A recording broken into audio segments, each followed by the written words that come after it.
Alrighty. Hey everyone, it's Ben here from Inspire and really looking forward to spending the next 60 minutes with you talking about managing your home finances.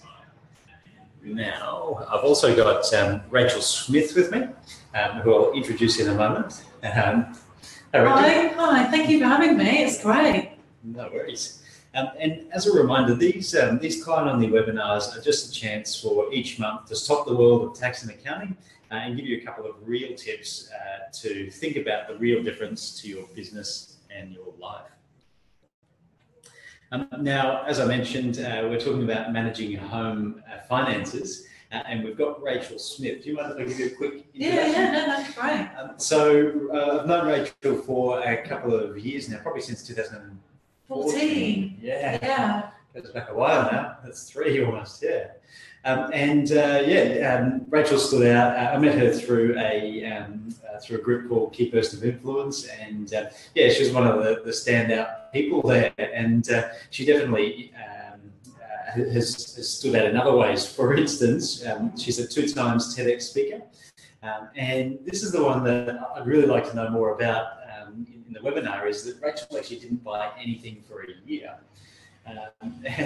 She also authored this book called Underspent. Did you want to tell us a little bit about this? Yeah, so it was in 2014, the year that I actually met you, that I didn't buy anything new for a year. So I didn't buy any new things. I didn't go to op shops, didn't buy anything secondhand either. So the only things that I bought for a year were food, essential kind of toiletries like Tampax, basically, and toilet roll.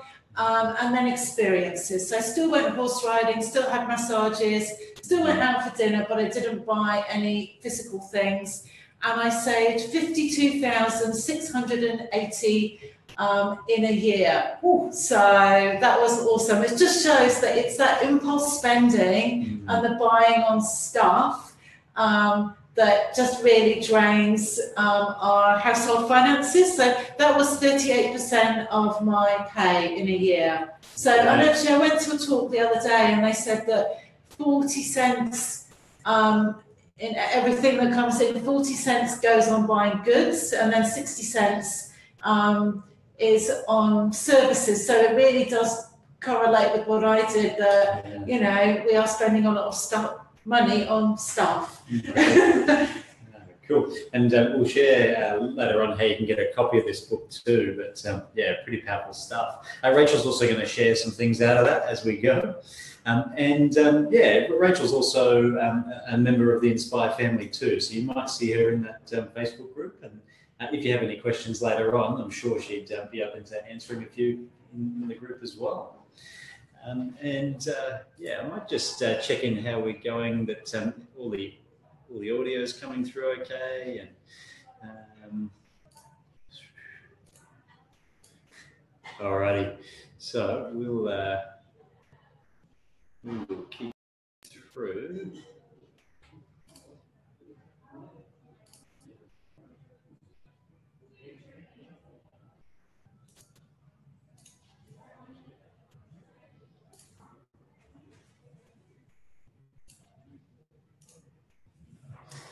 Alrighty.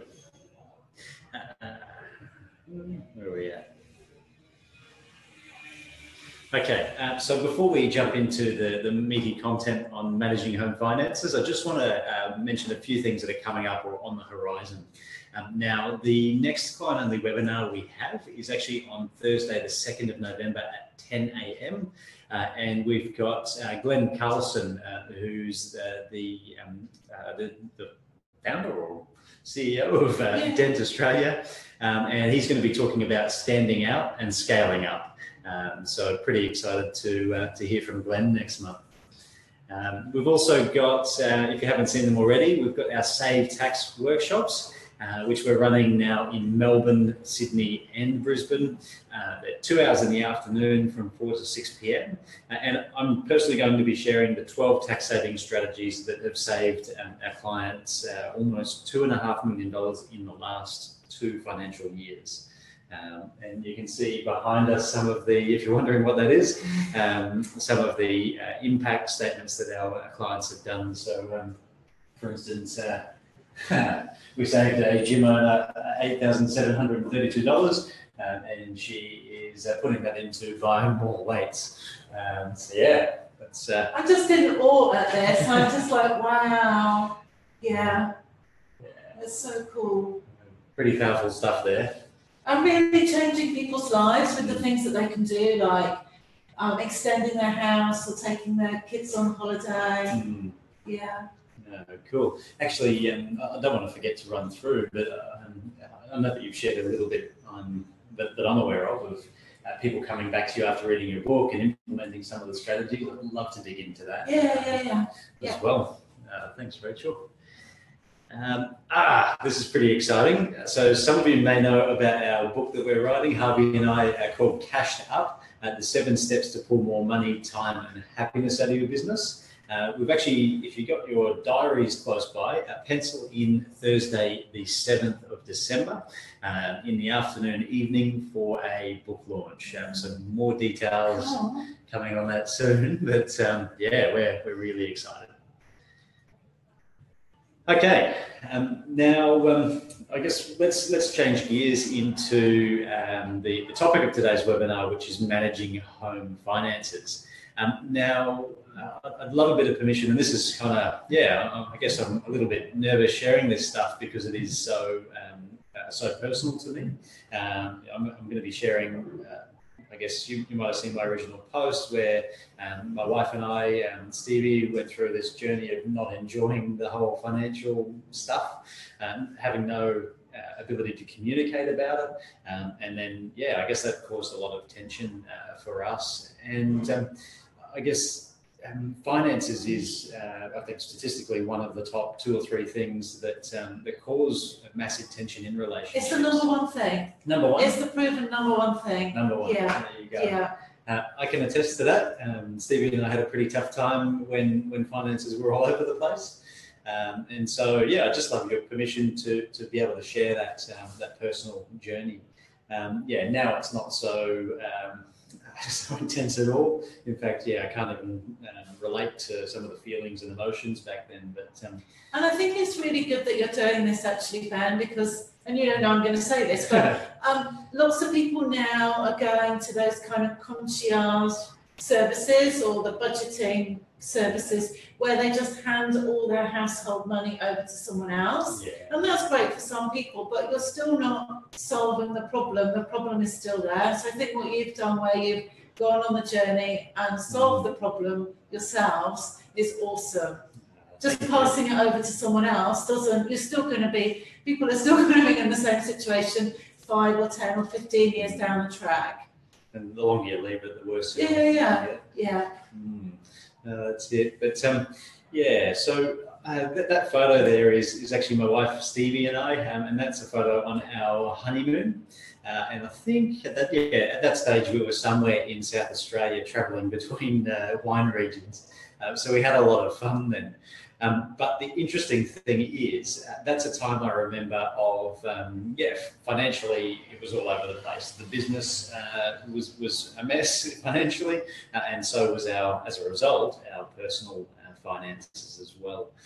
Now, I've got some dot points on the right-hand side, and that's just to prompt me for some things I remember. The first one there is the direct debit dash. Now,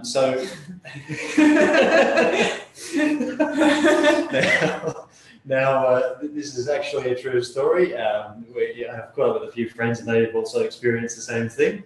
But basically, our honeymoon was paid for in a number of interesting ways. One of those was paid on the fly. So before we went on the honeymoon, I actually booked in all the flights through frequent flyer points because I had a lot of the business expenses on our credit card. So we had hundreds of thousands of points for hundreds of thousands of dollars that was spent building the business over the last couple of years. And so I cashed them in for flights, and that got us to South Australia, and I'm pretty sure it got us the car rental or something like that. But the bit that I didn't budget or account for or prepare for was accommodation and food, which are 2 pretty big things. So, it was just a little bit of a mess. And at the time, planning for the wedding, if you've been married, it's interesting, and also trying to pay for a wedding as well, with a few surprise bills that came up towards the end of it as well. So basically that cleaned us out, and then here we are, needing to find a place to stay and eat along this journey. So the direct debit dash, what that looks like, if you can relate, is, oh, there's some money in the account, I better run down to the ATM, withdraw it in cash before the direct debits hit and take the money out of the account. So basically you rip the money out before any other business or whatever has the chance to take that money from you, and then you've got to deal with that later.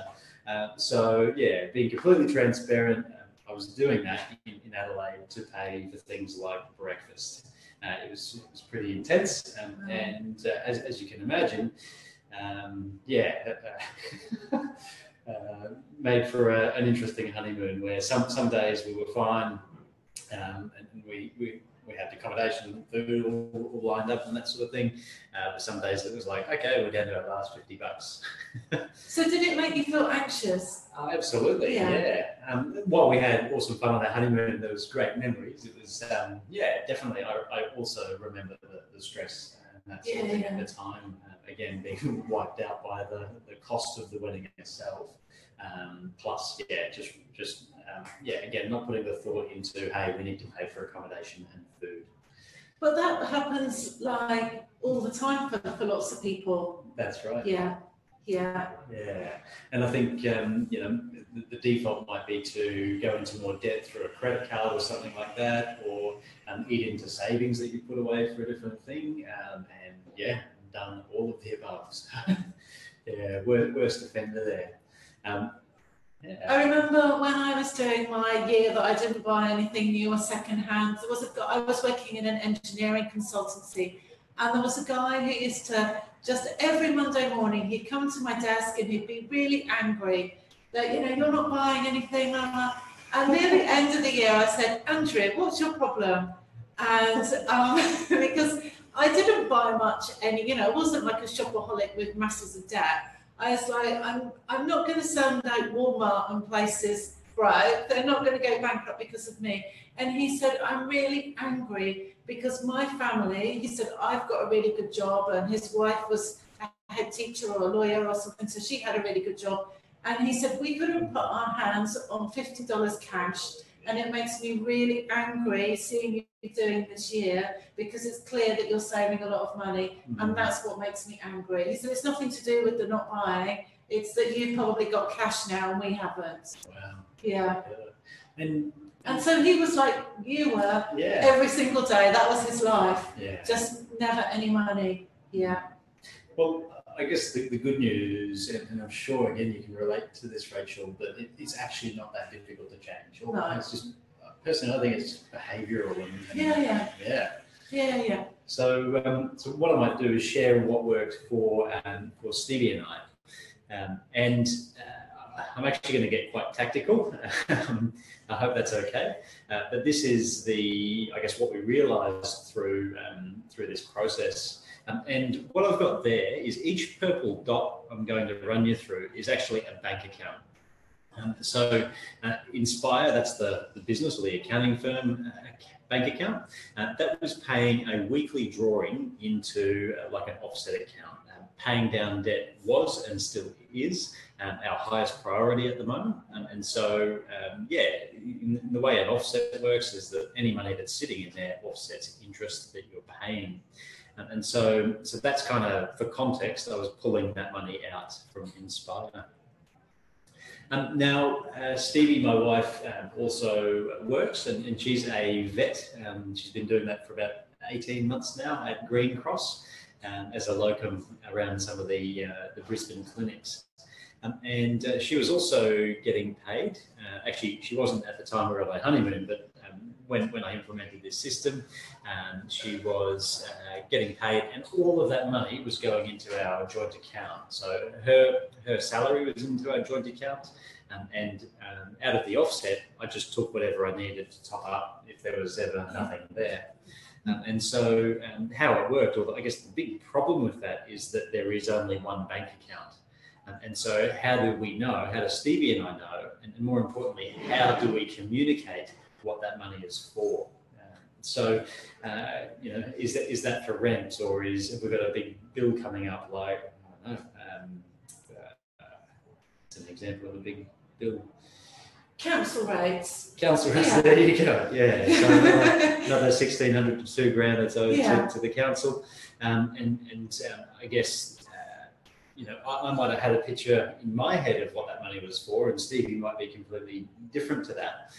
The other thing is, one of the things that was a bit of tension is that what if I wanted to spend some money on something that was beneficial or personal or like a hobby to me, and same with Stevie, like, is it different amounts, or is it, are we going to annoy each other by buying something that the other one didn't think was the right thing?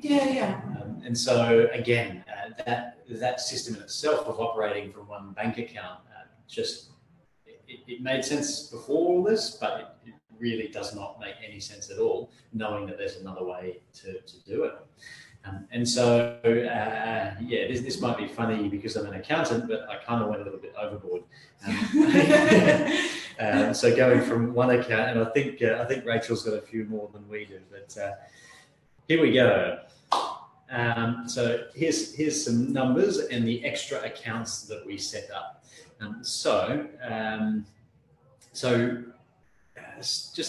I don't know where to start here, actually. So on the left-hand side, Inspire's paying a weekly drawing for my efforts into Inspire, or my owner's pay, of $2,000 a week plus quarterly profit. Now, all of that is going into our offset account, offsetting interest. What I do then is, Stevie also gets paid fortnightly from Green Cross, and that's about $1,700 per fortnight. And so the way we keep things consistent, going from week to week, is actually Stevie's pay goes straight into our living expenses account, and then I transfer each fortnight from our offset account $1,700 a week, I guess for my contribution in a sense, into the living account. So that means that I think it's each Wednesday, $1,700 comes into our living expenses account. Consistently, all automatically, all set up in the background. So can I just ask a question? Yes. Do you think it's better to be paid weekly or fortnightly than monthly? The way it's working really well for Stevie and I is, she got paid fortnightly and she doesn't really have control over that. And I've got ultimate control over how often I take money out. Now, weekly for us is easy to do because, or I guess it breaks it down into smaller chunks because so we get paid on a Wednesday. On a Thursday, we've set up probably about 12 direct debits that go out automatically. One of those is rent, for instance. We've got, and then we do all our distributions into our bank accounts. Yeah, because I was just asking because it's only recently that I've been paid fortnightly, where previously I was paid monthly, and actually much easier to manage a budget when you're paid every fortnight. Yeah. Although it's the same amount, it's just in halves than it is over a month. So I reckon it's much easier for people, like say they've got staff, if you actually pay in those smaller. I always used to think the monthly payment was good, but now I actually think fortnightly is much easier for people to manage their household accounts. Yeah. And a lot of things, like rent, for instance, is usually weekly. You just pay $7 a week. And I guess people, from what I've seen in the past, usually adapt their direct debits based on how often they get paid. But I guess the thing we learn is that if $1,700 comes in and we know that, however much rent needs to go out, that it goes out straight away before we get a chance to spend it. And so I'm just going to grab a message here.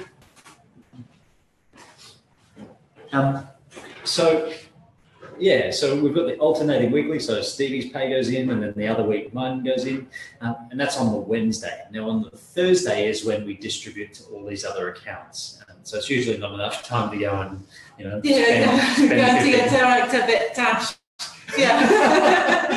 That's it. So this is the better way to do the direct debit dash. and that's to disperse it yourself rather than try to beat everyone else taking the money out. So on the right-hand side, I might just walk through each one of those accounts and exactly why we've set those up. Starting with the fun ones, which is Stevie's slush fund and my slush fund. So what that is literally an account where Stevie receives no judgment from me, and I receive no judgment from Stevie about what we spend with that money that goes in there. It's a weekly amount, and we can spend it on literally whatever we want, whether it's it's going down having a few beers at the pub, or Stevie might she's into essential oils at the moment, so she might go and grab a few of them and test them around the house. They smell pretty cool, by the way. But yeah, basically, whatever we want to spend the money on, if we want to go and catch up with friends, that's where it comes from. And any other hobbies that we have. That's been, I guess, one of the really cool ways to kind of keep it even in a sense, so that no one's like spending a grand a month on their, whatever they want to. And the other one's only getting $100 or whatever's left over. So.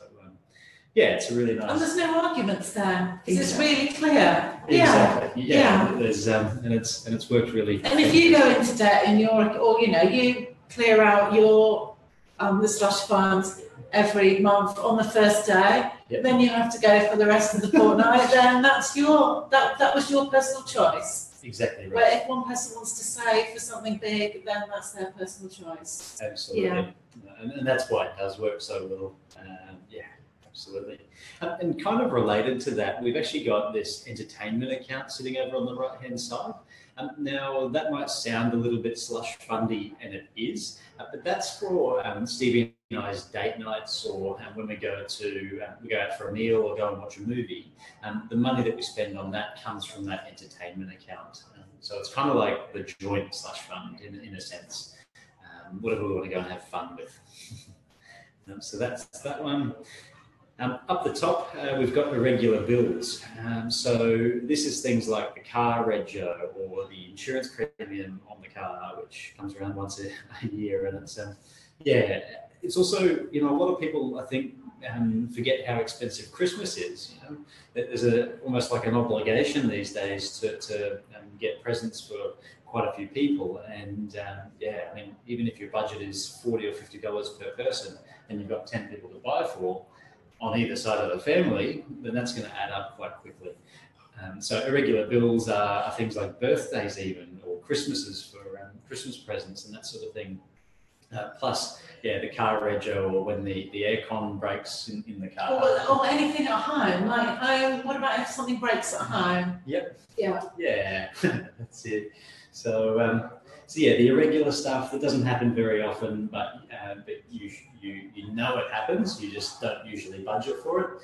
So again, a weekly amount goes into that irregular bills account. Now we've got medical here. So my recommendation is this is what we do. You might not have a medical account. You might want to have it. You might want to have more accounts that are on here. This is purely specific to you. But the reason why we've got one there is our private health insurance premiums come out of that account. Plus, we might want to go to the chiropractor and get some treatment and that sort of thing, the physio, and that's where the money for that comes out of. If you've got an operation coming up that you need to put money aside for, that's a great use for that. But it's purely to help or make sure you've kind of, yes, you've got your private health insurance and we've got a great health system here in Australia, but you're kind of self-insuring yourself with a little bit of extra cash just in case anything happens. Plus, a lot of the health benefits you actually have to pay first before you get them back. So having a little thing set aside for that. Now the fun stuff, well, a lot of this is fun, but travel. So again, I never want to experience a trip away where the airfares are paid for, but the accommodation is not and the food is not. That's horrible. So we've got a weekly amount that goes away into our travel account. And this one here, which is the kids account, Now, we don't have any children, and no, that's not for the two greyhounds we have. We've actually set an account up for kids, which are probably on the horizon over the next couple of years. We want to be putting away money now, again, knowing that kids aren't free. And really expensive, and you've got to buy loads of stuff at the beginning. Exactly. Yeah. Yeah. So, so we want to be prepared for that and not find it a surprise, because again, we've got the knowledge that that's coming up, and if we action that soon or now, then that's not going to catch us off guard. Plus, I've got to come clean here. That's the only account we've set up that we haven't started transferring money into. So, so I do need to do that and address that problem. Now, a couple of other logistics with this. When you've got so many bank accounts, that kind of sounds like a little bit of a nightmare. All of the transfers to these accounts were already set up, and I might actually show you. I actually set up a spreadsheet for this. Hi, Karine, thanks for joining us. I've actually did a little bit of a budget, or looked at kind of what we're spending our money on. And again, this is complete transparency. So here's our living expenses account. For instance, rent goes out straight away as a direct debit. And then we've got a few of these other things that stay in the account that just get apportioned or spent as needed. We've got Ben's slush fund, Stevie's slush fund, entertainment or dining out. We've also got medical in there as well, the irregular bills, $75 there, and travel at $100 a week. Now, as I said, there's nothing happening in the kids' account. So, can I just ask a question? How did you come up with those kind of numbers in the beginning? Just by going back through, or just a kind of bit of a guesstimate? A little bit was going back through, especially some of the key expenses like electricity and gas. That's pretty predictable. Rent is definitely predictable. And then the other stuff was our best guess. And we almost, like that slush fund stuff, and even entertainment, dining out, we knew that we were spending way more than what's on the page there. Yeah. And so we almost set the numbers a little bit tighter, just so that it forced us to spend less.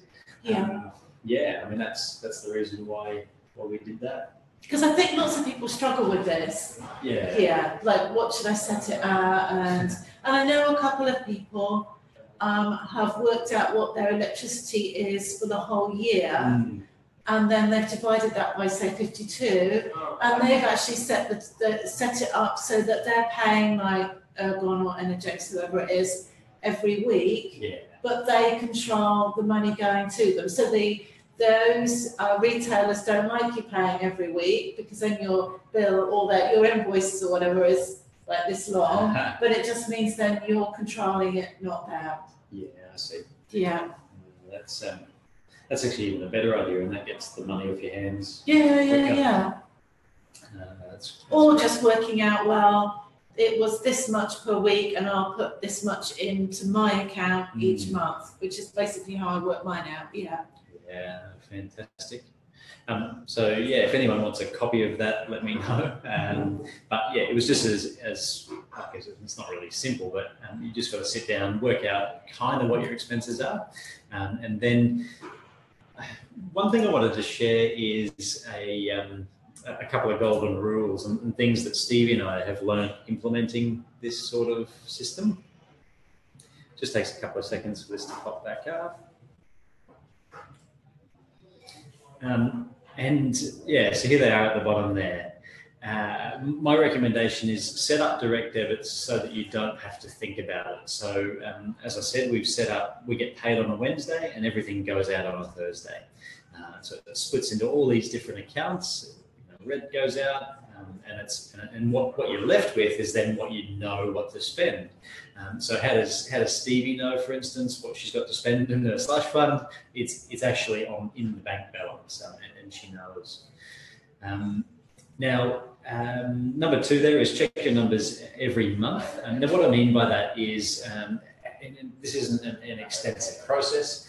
It's just checking in with Stevie for me in this instance, and just going, hang on, Are we on track? Are we off track? Are we constantly running out of money in one account, and then we got a massive surplus in the other? Do we need to tweak the numbers?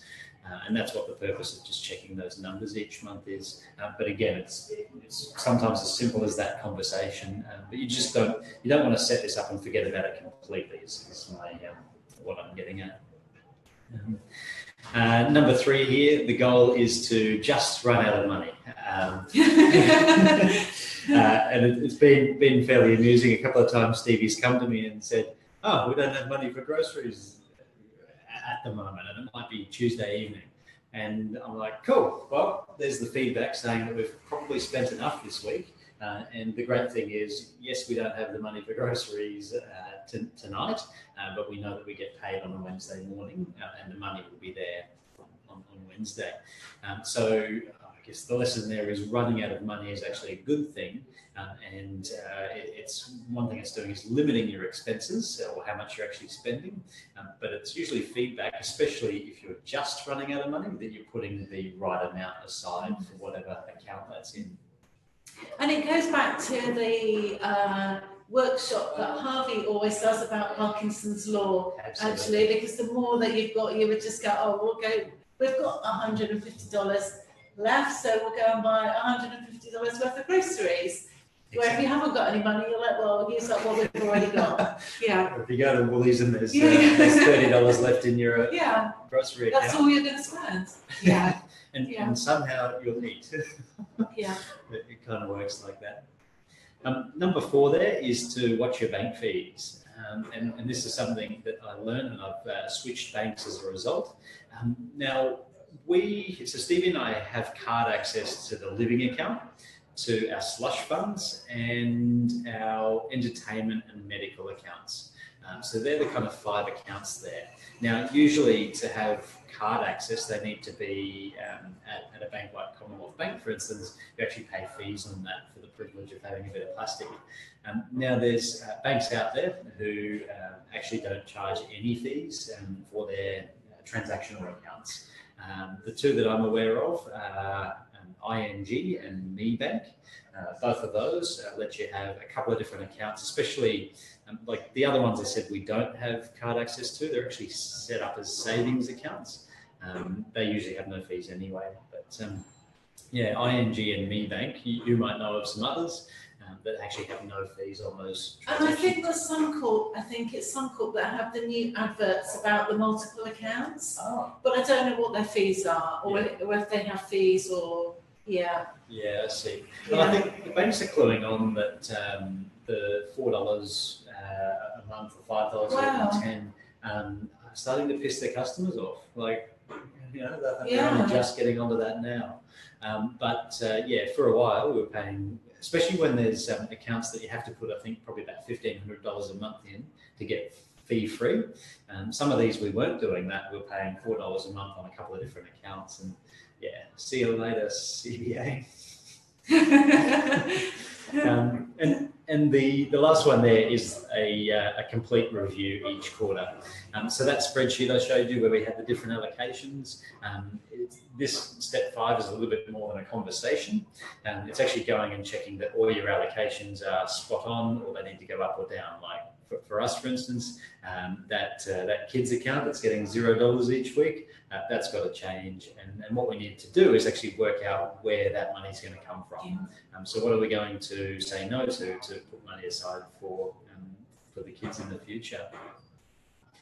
So that's those 5 golden rules of what I've learnt. And so what I might do, I think the next one is to hand over to Rachel to just share a little bit of her insights that she learned that putting aside, it was 38% of my salary. That's incredible. Yeah. So I mean, I'm not a financial planner or have any financial skills, so I've just done what was simple to me. But my mum and dad were both entrepreneurs and had their own small businesses and medium-sized businesses. So I grew up in a household where no one ever got a regular pay. So I guess I'd learned about cash flow and I was about 3 years old. And I guess the biggest thing that I would thank my mum and dad for, Ben won't agree with this, but my mum did everything in purchase ledger books. So she ran the household accounts in purchase ledger books, and my mum and dad both ran their companies that way. And so I guess it was very visual. My mum always used to go and cash a check on a Monday for the like household, like food money, and she'd have that in a little margarine container on a shelf in the kitchen. And so when we had to go and buy, like, say, a pint of milk, or someone had to go and get something, bread or whatever, there was always this cash pot, and that was the housekeeping money. And so it was really regimented. So I only ever knew that everything was really ordered, everything was written down. They'd get the bank statements for their businesses and their personal accounts, and you know, they cross stuff off in the purchase ledger book, and they'd write checks for things just so that my mum could write it down. So it was like super organised. It was kind of like, you know, like the Xero and things are now, but just very handwritten. So I guess that's where my whole, maybe a little bit conservative attitude towards money comes from, and also why I still run a purchase ledger book now.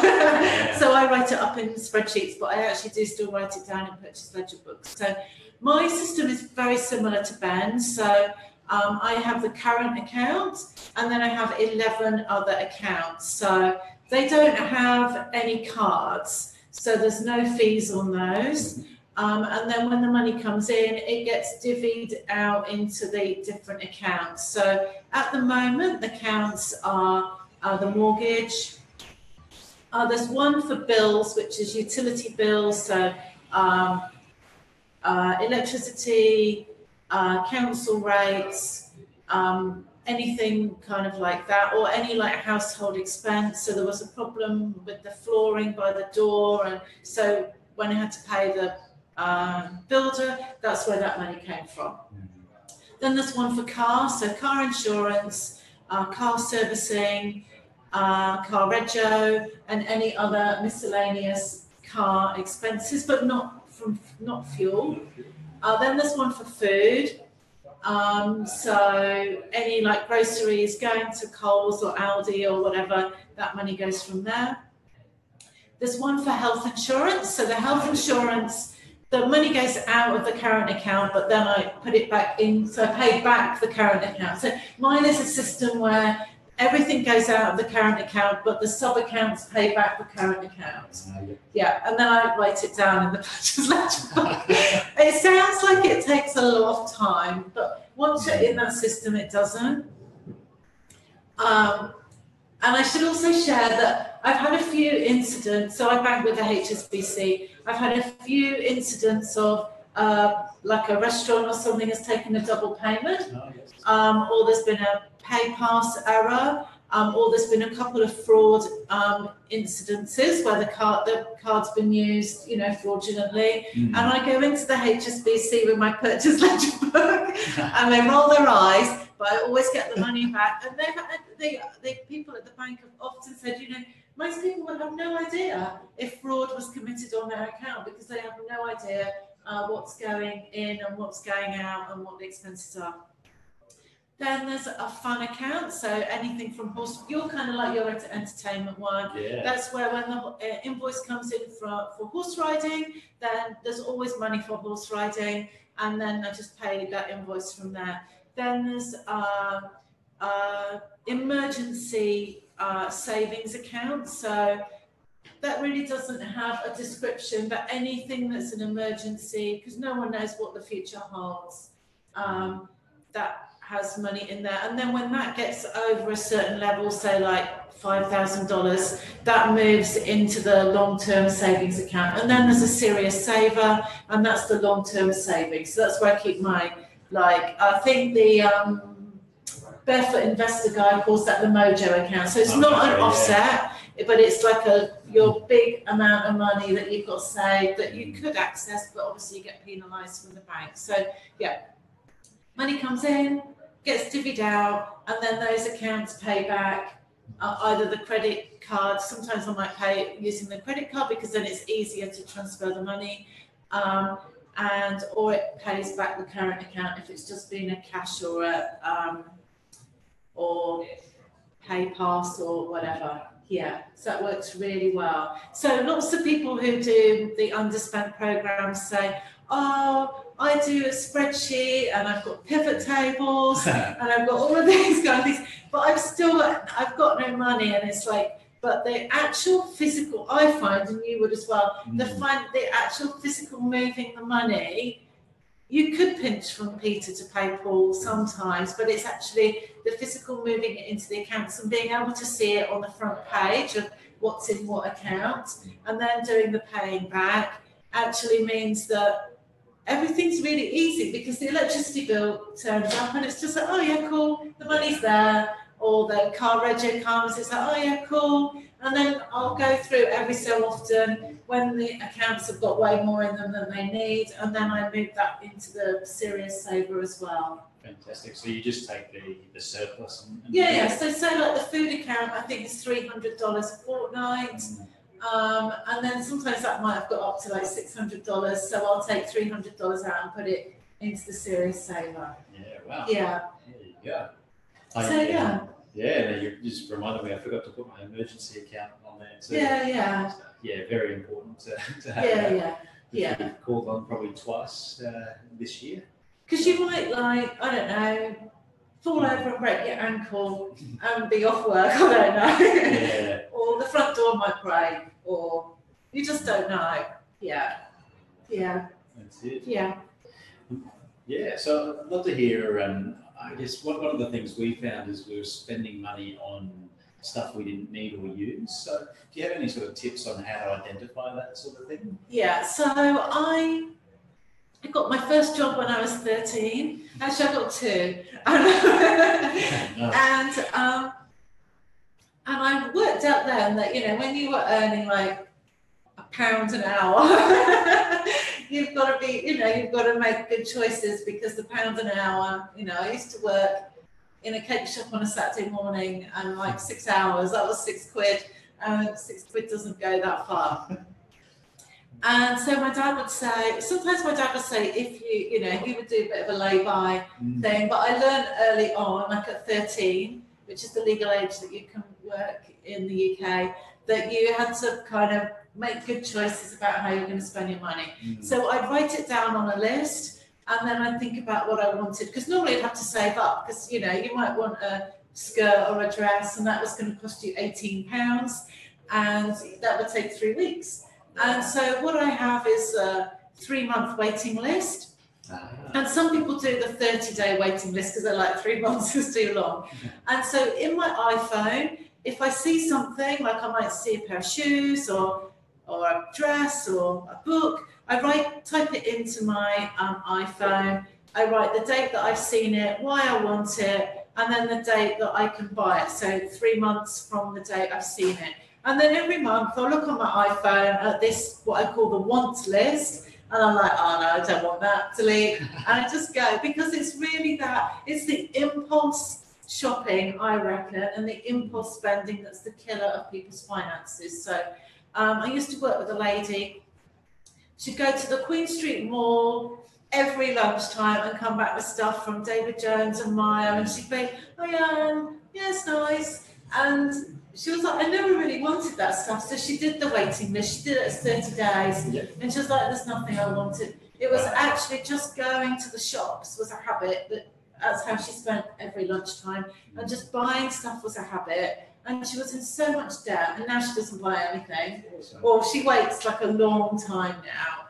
And so, yeah, having that 30-day waiting list or the 3-month waiting list is really good, and it's actually really good for kind of like businesses. So I was thinking, I want to buy a whiteboard, like a portable whiteboard, and then I was like, put it on my list, and then about a month in, I was like, could just stick flip chart paper up on the wall at home in the office, and do it on there, and.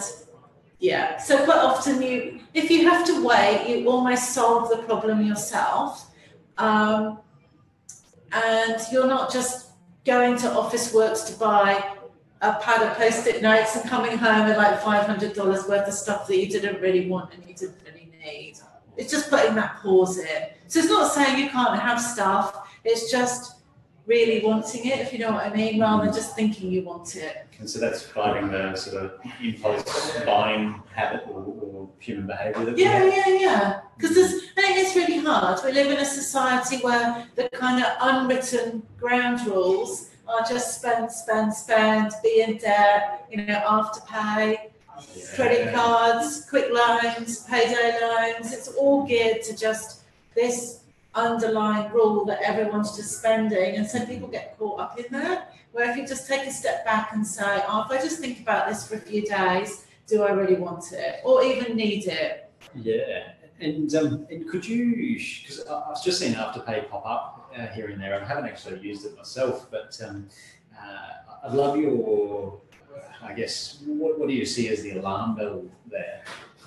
So what's wrong with it? And I haven't used it Afterpay. I've been on the radio and done loads of interviews on this, and I've been really careful to make sure I go on their website and repeat what their marketing is.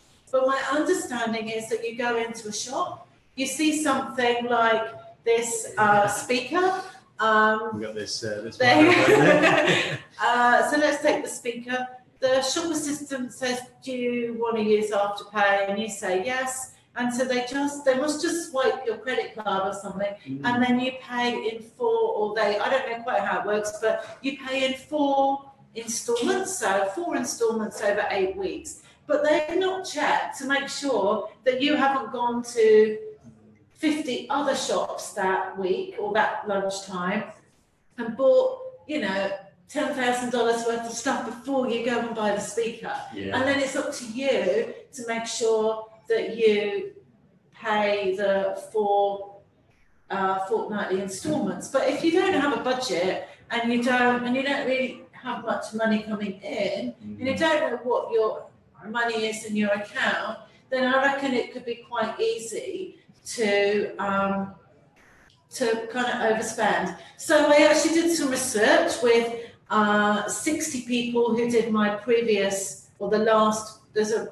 previous underspend program that was running. Yeah. And 81% of people have no idea how much money they spend.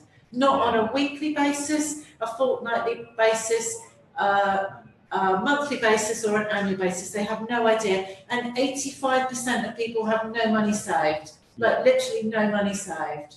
So when you've got all of these opportunities to kind of spend, but you don't know what you're spending now, because people don't have the accounts like we have set up, and they don't have any savings, and there's just so much scope, I personally think, to kind of get yourself in a whole heap of trouble. Yeah, absolutely. And it's, I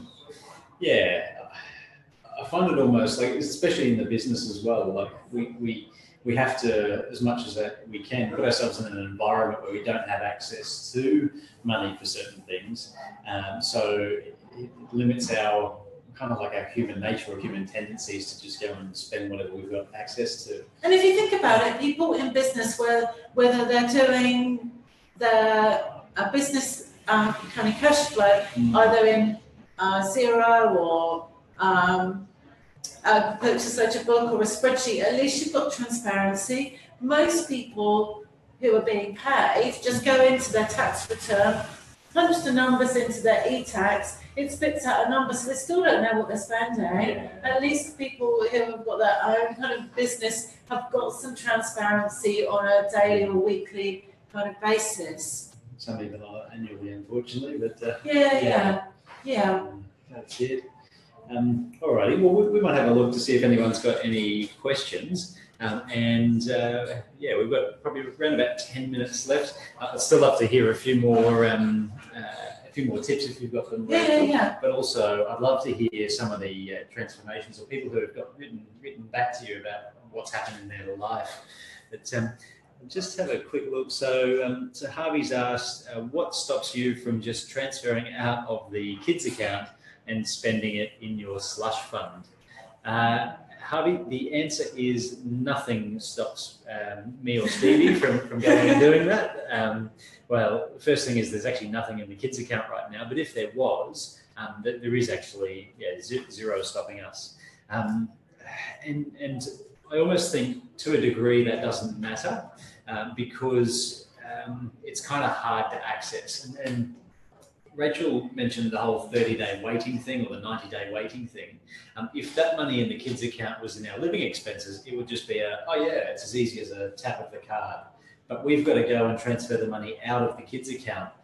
If there was money in there, I would want to feel so bad because I know that I'm taking from my kids' future and putting it in something like the slush fund and going and spending it on beers or something. Exactly. Yeah. So I think there's nothing stopping it, but it's you got to log into internet banking to do, and so it's not convenient to go and do that. So, and that's why I strongly believe, but budgets and spreadsheets are great, and budgeting apps are great, but I strongly agree or believe that they're having the multiple accounts is the only way. And lots of people went through the last 10-week program and they were like, oh, I haven't set the accounts up, but the budget spreadsheet doesn't work. And then they went and set the accounts up and they're like, I get this now. Yep. And I was like, I told you.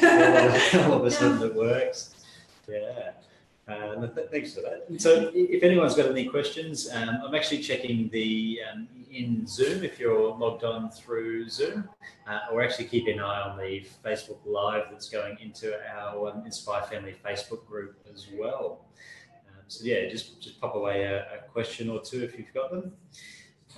But just going on from what Harvey was saying about what stops you from pinching from Peter to pay Paul type of thing, the number one step in the underspent book is to identify what's important to you and what you love doing. So for me, the reason that I didn't buy anything was that, engineering was changing, loads of my peers and colleagues were being made redundant, and I wanted to have money in the bank so that if I got made redundant, I wouldn't be the person sitting in the corner crying and being dragged out of the office because people were just like, I've got a car loan and this and all of that. So that wasn't my kind of serious kind of reason for doing it. And then when you work out what's really important for you, like for me, I love going horse riding. So Thursday night horse riding my pony called Ben. That's I always make sure that it's my favourite pony ever.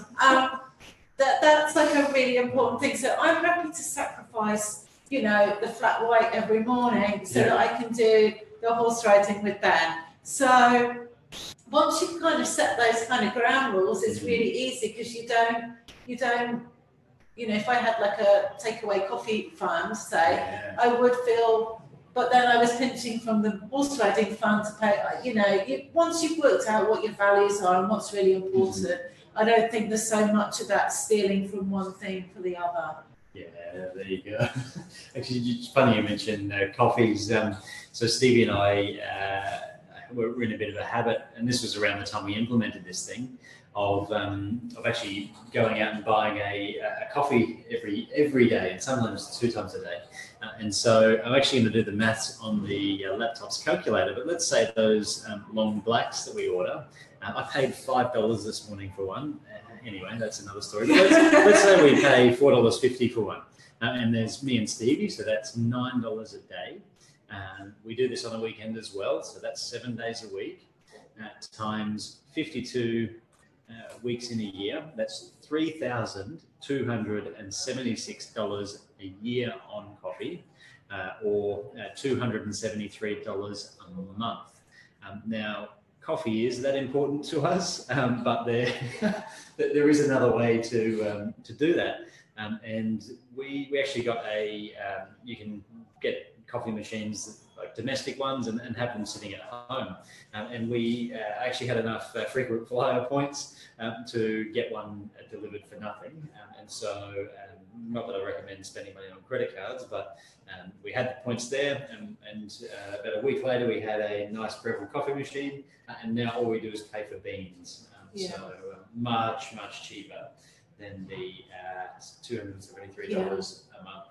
And that's where I talk a lot about the kind of accidental kind of spending and the deliberate spending. So the deliberate spending is where you save money and then maybe take your kids to Fiji on holiday, or you decide to do a TAFE course or an entrepreneur course, or you, I don't know, decide to climb Everest or something, you know, that's just deliberate spending. It's the accidental, it's the impulse, where we impulse shop, but it's the accidental spending where, you know, you have no, people say to me, I can spend like $50 or $75 a day just on food and snacks. Absolutely. So when I did the 30 days of money saving tips in May and June this year, and they were all really simple things like, you know, take your own packed lunch.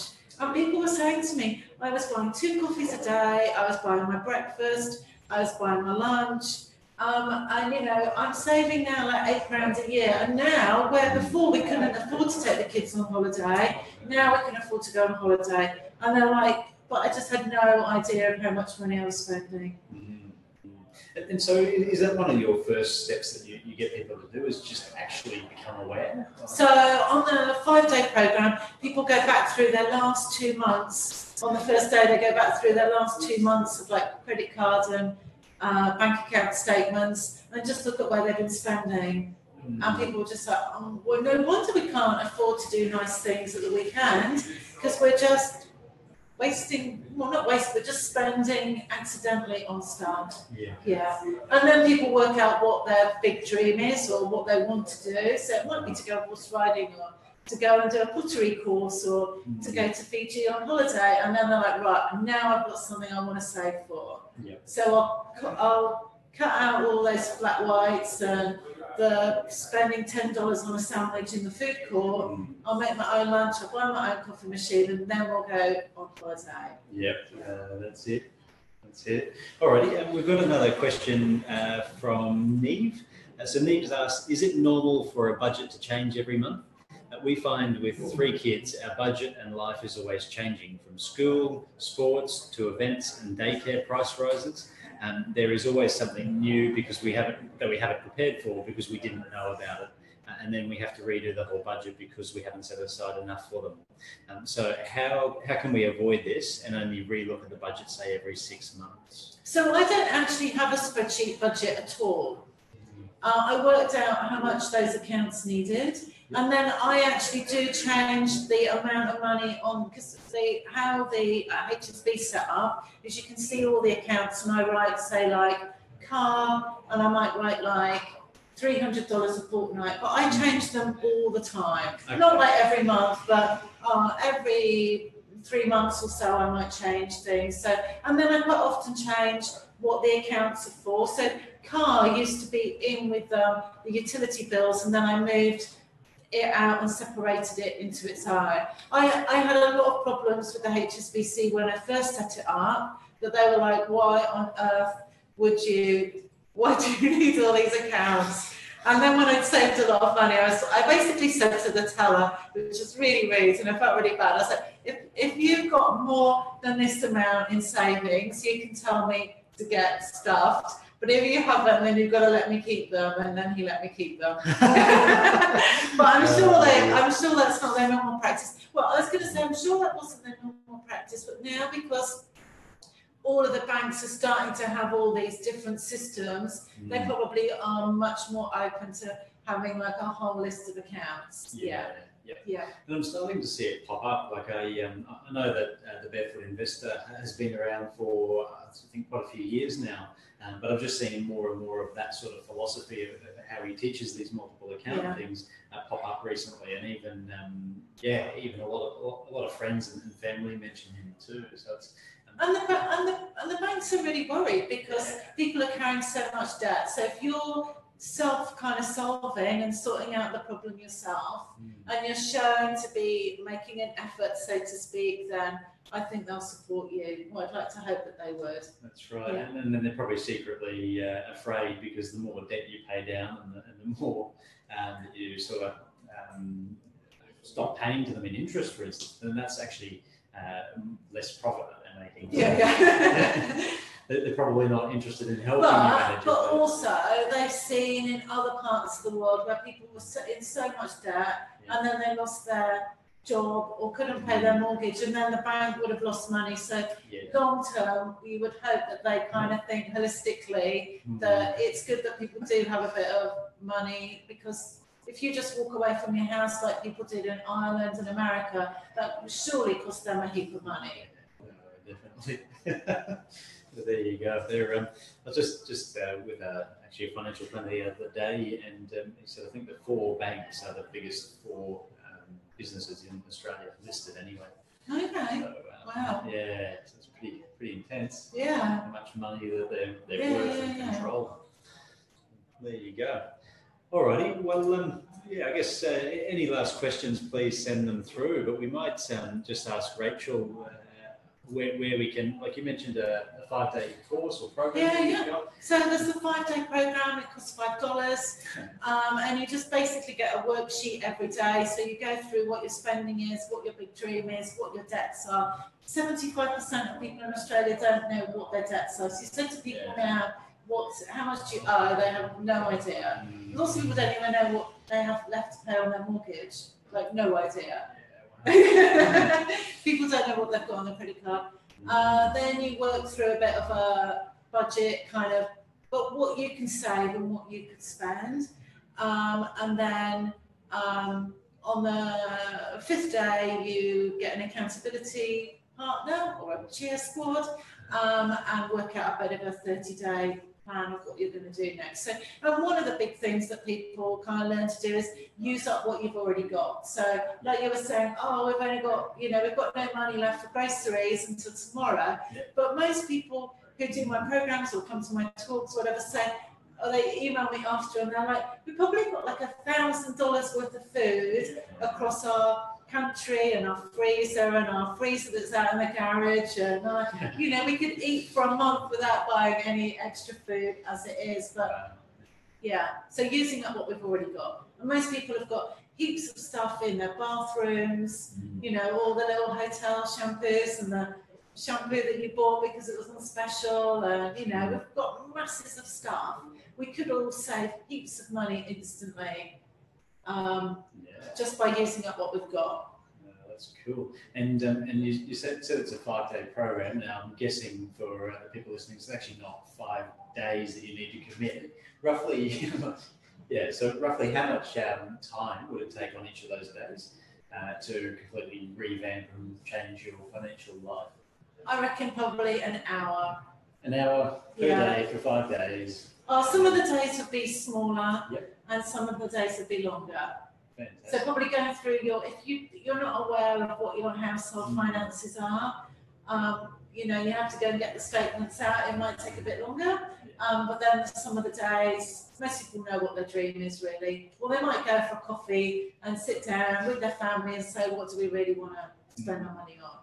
Okay. Yeah. And then at the other end of the 5-day program, what does life look like for them? So have they actually gone and set up different accounts, and how are they living? They probably wouldn't from that 5-day program. They would at the end of the 10-week program. Okay. But I reckon anyone, whether they read the book or they do the free 30-day program, the Money Saving Tips program, I reckon people are happier because you're not in that.